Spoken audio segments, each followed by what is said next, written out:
তোমরা যদি একটি বছরের মূল্য বুঝতে চাও তাহলে বছরব্যাপী সাধনার পর পরীক্ষায় অকৃতকার্য হওয়া ছাত্রকে জিজ্ঞেস করো। তোমরা যদি একটি মাসের মূল্য বুঝতে চাও তাহলে অষ্টম মাসে সন্তান ভূমিষ্ঠ হওয়া মাকে জিজ্ঞেস করো। তোমরা যদি একটি সপ্তাহের মূল্য উপলব্ধি করতে চাও তাহলে কোন সাপ্তাহিক ম্যাগাজিনের সম্পাদককে জিজ্ঞেস করো। তোমরা যদি একটি দিনের মূল্য বুঝতে চাও তাহলে 10 সন্তানের লালন করতে এক দিন মজুর পিতাকে জিজ্ঞেস করো। তোমরা যদি একটি মিনিটের মূল্য বুঝতে চাও তাহলে 1 মিনিটের জন্য ট্রেন হারানো যাত্রীকে জিজ্ঞেস করো। তোমরা যদি একটি সেকেন্ডের মূল্য বুঝতে চাও তাহলে 1 মুহূর্তের জন্য গাড়ি দুর্ঘটনা থেকে বেঁচে যাওয়া লোককে জিজ্ঞেস করো। সেই সময়গুলো কতই না মূল্যবান ছিল। আসসালামু আলাইকুম ওয়া রাহমাতুল্লাহি ওয়া বারাকাতুহু। আলহামদুলিল্লাহি ওয়া কাফা ওয়া সালামুন আলা ইবাদিহি আল্লাযীনা ইসতাফা।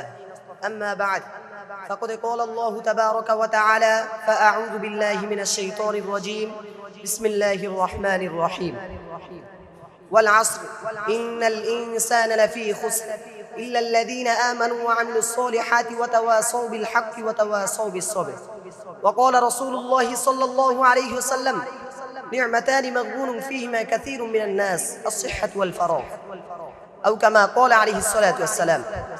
মার্কাজউদ্দিন ঢাকা কর্তৃক পরিচালিত আল্লামা মুহাম্মদ আলী লাহুরি রহমাতুল্লাহি আলাইহি পাঠাগার উদ্যোগে আয়োজিত মাসিক বক্তৃতার সেমিনারে উপস্থিত সম্মানিত সভাপতি ও বাংলার দূর দূরান্ত থেকে আগত এমপিবাসী ছাত্র ভাইয়েরা সকলকে আমার অন্তরের অন্তঃস্থল থেকে জানাই শুভেচ্ছা ও অভিনন্দন। প্রিয় উপস্থিতি, আজ আমার আলোচনার বিষয়বস্তু হলো আদর্শ জীবন গঠনে সময়ের মূল্যায়ন।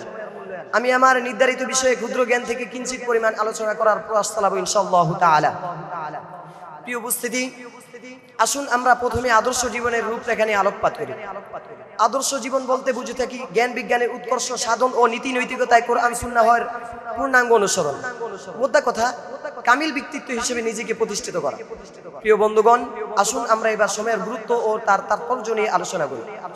সময় হলো একটি অমূল্য সম্পদ। সময় মানেই জীবন। সময় মানুষকে উন্নত জীবন দান করে এবং সময় মানুষকে জান্নাতের সুউচ্চ মাকামে পৌঁছায়।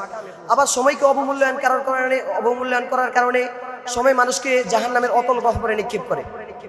জীবনে একটি মুহূর্ত নষ্ট করা মারাত্মক ক্ষতি। তাই জনিক দার্শনিক দ্ব্যর্থহীন কণ্ঠে বলেছেন, কাল বলতে আমরা মাত্র দুটি দিক বুঝি, গতকাল আর আগামীকাল। কিন্তু আজ বলতে আমাদের কিছু আছে কি? এত অতীত ও ভবিষ্যতের সংযোগ স্থল যার কোনো স্থায়িত্ব নেই। অতীত তো পূর্ব হতেই হাতছাড়া, আর ভবিষ্যতের নিশ্চয়তা নেই। তাই জীবনের প্রতিটি মুহূর্তকে কাজে লাগানো অত্যাবশ্যক। আদর্শ জীবন গঠনে এর প্রয়োজনীয়তা অপরিসীম। তাই তো মহান রব্বুল আলামিন পবিত্র কোরআনুল কারীমের মধ্যে সময়ের মূল্যায়ন করতে গিয়ে সময়ের কসম খেয়ে বলেন, ওয়াল আসর, আসরের নামাজের সময়ের শপথ। অন্যত্র ইরশাদ করেন, ওয়াল ফাজর, শপথ উশার, শপথ 10 রাতের। এমনি ভাবে সময়ের গুরুত্বের প্রতি ইঙ্গিত করে আমাদের রাসূলুল্লাহ সাল্লাল্লাহু আলাইহি ওয়াসাল্লাম তার পবিত্র জবানে বলেন, নি'মাতানি মাগবুনুন ফীহিমা কাসীরুম মিনান নাস আস-সিহহাতু ওয়াল ফারাগ। অর্থ, দুটি নিয়ামত এমন রয়েছে যার প্রতি অধিকাংশ মানুষ উদাসীন থাকে। নিয়ামত দুটি হলো সুস্থতা এবং অবসর সময়। অপর হাদিসে রাসূলুল্লাহ সাল্লাল্লাহু আলাইহি ওয়াসাল্লাম বলেন, কিয়ামতের দিন 5টি প্রশ্নের উত্তর দেয়া ছাড়া কোনো মানুষ আপন স্থান থেকে চুল পরিমাণও নড়তে পারবে না। তার মধ্যে অন্যতম দুটি হলো অবসরকে কোন কাজে ব্যয় করেছেন এবং বার্ধক্যের পূর্বে যৌবনকে কোন কাজে ব্যয় করেছেন। আলস্য যারা সময়ের অপব্যবহার করে জীবনে তাদের ভাগ্যে ব্যর্থতা লেগেই থাকে। সুতরাং সময়ের মূল্য বা গুরুত্ব সম্পর্কে আমাদের সর্বদাই সচেতন থাকতে হবে। প্রিয় বন্ধুগণ, সময়ের মূল্য বোঝাতে গিয়ে আমাদের 4 জন ইমামের মধ্যে অন্যতম একজন ইমাম শাফি রহমাতুল্লাহি আলাইহি বলেন, আমি বুজুর্গদের থেকে 2টি জিনিস অর্জন করেছি। আল ওয়াকতু কাস-সাইফি ইল্লাম তাকতাহু কাতাক। সময় তরবারি নেই, আপনি যদি তাকে না কাটেন তাহলে সে আপনাকে কেটে ফেলবে। সত্য অন্যায়ের পথে সময় ব্যয় না করলে সময় আপনাকে অন্যায় ও অসৎ কাজে লিপ্ত করে ফেলবে। এভাবে আব্দুল্লাহ ইবনে মাসউদ রাদিয়াল্লাহু তাআলা আনহু বলেন, আমার সবচেয়ে বড় আফসোস হয় ওই দিনের জন্য যেই দিন সূর্য ডুবে গেল অথচ আমার কোনো নেক আমল বৃদ্ধি পেল না। সম্মানিত হাজিরিন, দেখুন তাহলে আকাবির আসলাফগণরা সময়ের প্রতি কতটা গুরুত্বমান ছিল। কিন্তু বর্তমান সমাজের ছাত্র ছাত্রী যুবক যুবতীর দিকে তাকালে দেখা যায় তারা রাস্তার অলিতে গলিতে ঘুরে ঘুরে শুধু সময়গুলোকে নষ্ট করে দিচ্ছে। কেউ বা আবার গল্প গুজবের পিছনে আড্ডা জমিয়ে সময়গুলোকে নষ্ট করে দিচ্ছে। তাই আমি ওই সমস্ত ছাত্র ছাত্রী যুবক যুবতীদেরকে বলতে চাই, তোমরা সময়ের অপব্যবহার করিও না। কারণ তোমাদের জীবন থেকে যেই সময়গুলো চলে যাচ্ছে তোমরা চাইলেও তার কখনো ফিরে আনতে পারবে না। অতএব তোমরা যদি একটি বছরের মূল্য বুঝতে চাও তাহলে বছরব্যাপী সাধনার পর পরীক্ষায় অকৃতকার্য হওয়া ছাত্রকে জিজ্ঞেস করো। তোমরা যদি একটি মাসের মূল্য বুঝতে চাও তাহলে অষ্টম মাসে সন্তান ভূমিষ্ঠ হওয়া মাকে জিজ্ঞেস করো। তোমরা যদি একটি সপ্তাহের মূল্য উপলব্ধি করতে চাও তাহলে কোন সাপ্তাহিক ম্যাগাজিনের সম্পাদককে জিজ্ঞেস করো।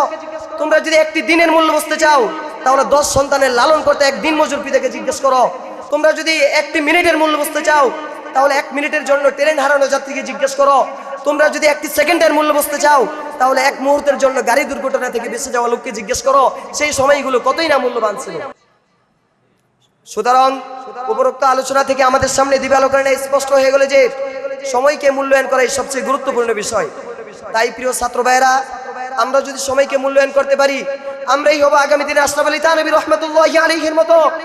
আমরা যদি সময়কে মূল্যায়ন করতে পারি আমরাই হব আগামী দিনের ইমাম আবু হানিফা রাহমাতুল্লাহি আলাইহির মতো। আমরা যদি সময়কে মূল্যায়ন করতে পারি আমরাই হব আগামী দিনের ইমাম শাফি রাহমাতুল্লাহি আলাইহির মতো। তাই আমি পরিশেষে কবির ভাষায় বলতে চাই, নিতান্তই নির্বোধ শুধু সেই জন অমূল্য সময় ব্যয় করে বৃথায় যাপন। অতএব আমাদেরকে আদর্শ জীবন গঠনে জীবনের ক্ষুদ্র ক্ষুদ্র মুহূর্তগুলোকে গুরুত্বপূর্ণ মনে করে জীবনের উদ্দেশ্য সহজভাবে অর্জন করতে হবে। আল্লাহ রাব্বুল আলামিন আমাদের সকলকে সময়ানুবর্তী হওয়ার তৌফিক দান করুন। আমিন। নাসরুম মিনাল্লাহি ওয়া ফাতহুন করিব। আসসালামু আলাইকুম ওয়া রাহমাতুল্লাহি ওয়া বারাকাতুহু।